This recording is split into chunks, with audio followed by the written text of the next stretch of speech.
Hello dear crypto enthusiasts, today is May 5th, 2026, and the top crypto news is as follows. We will start today's episode with a victory we have achieved in the crypto market regarding the Clarity Act, as banks remain silent while regulators reveal the proposed agreement for stablecoins. As you know from the crypto news from previous episodes, as we had reported to you, banks had restricted cryptocurrency companies from paying interest on savings account type yields to users on passive stablecoin deposits, leaving this function to traditional banks. However, the bill allows rewards as incentives based on usage and could be linked to activities such as trading, meaning you do trading, and they give you additional stablecoins as a reward. You make transactions and receive additional stablecoins as a reward, or even staking as expected. So thanks to this loophole here, perhaps we can perform the functions we want, and that's exactly why Circle's stock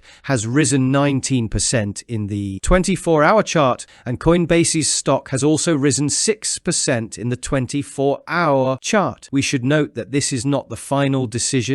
Discussions are still ongoing, and we haven't heard from the banks' side yet. Nevertheless, Clarity may be signed permanently sometime this month. Still, this is the victory the crypto market has achieved for now. Continuing with our companies, we'll go to MicroStrategy, the company of Mr. Michael Saylor, which made no Bitcoin purchases last week.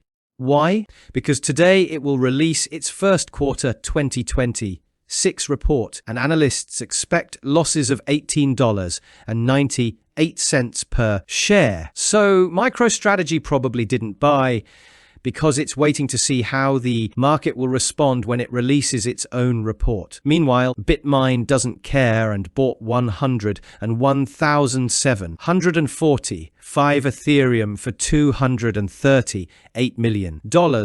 The third consecutive week, it has purchased over 100,000 coins. While Kraken's parent company, Payward, closed a $550 million deal with Bitnomial to acquire it, as far as we know, and this provides it with derivatives in America and a CFTC license. A license that Bitnomial had, and now that Kraken acquired it, Kraken has it too, as you understand. So Kraken is expanding into America, moving gradually to our coins. Will go to Upbit, which is the largest exchange in South Korea. It partnered with Optimism to build a new Ethereum Layer 2 that will use Optimism's OP technology. We should note that the chain called GAWA will be the first chain to launch at the self-management level of OP Enterprise. This means Upbit will do complete chain management, while the Optimism Foundation will provide technical support.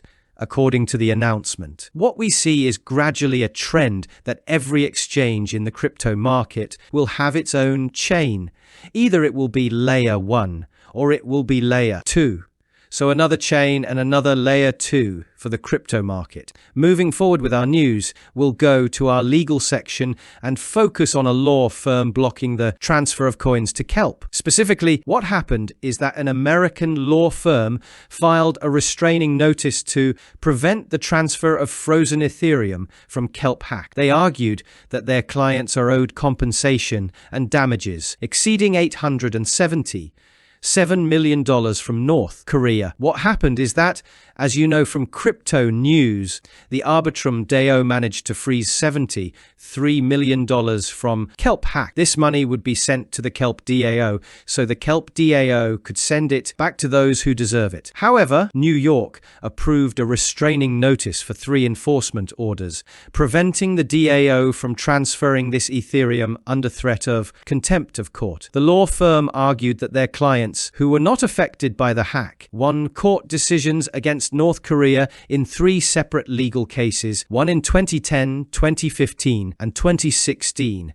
and are owed a total of $877 million in compensatory and punitive damages with interest. They also argued that clients have claims to property of the Democratic People's Republic of Korea. So the Ethereum is property in which the Democratic People's Republic of Korea has a share because the hacker group is connected to the country. So since they have claims to property, they believe they also have the right to take this frozen Ethereum, essentially because it constitutes Korea's property due to the hack now. So Kelp DAO will have to go through this trial as well to get this money. As you understand, for our last legal case today, we'll go to World Liberty Finance, which finally sued Jesse's son for defamation, something we expected. As you understand, it's time to go to our beloved crypto market. With Bitcoin holding at $80,000 and bears having suffered liquidations worth $400 million.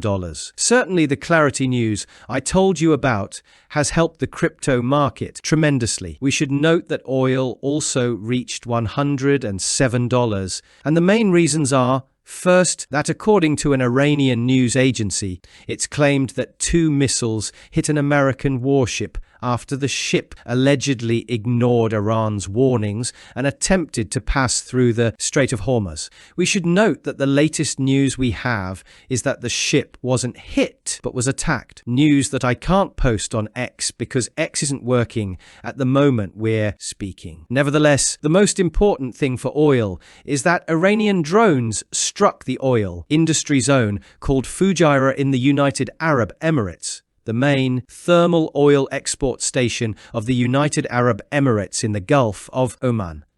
So this news helps oil tremendously, as you understand. That wraps up the top news for crypto today is May 5th, 2026. I'd like to remind you that the content you just watched is created for educational purposes only and should not be considered as investment advice, but rather as investment opinion.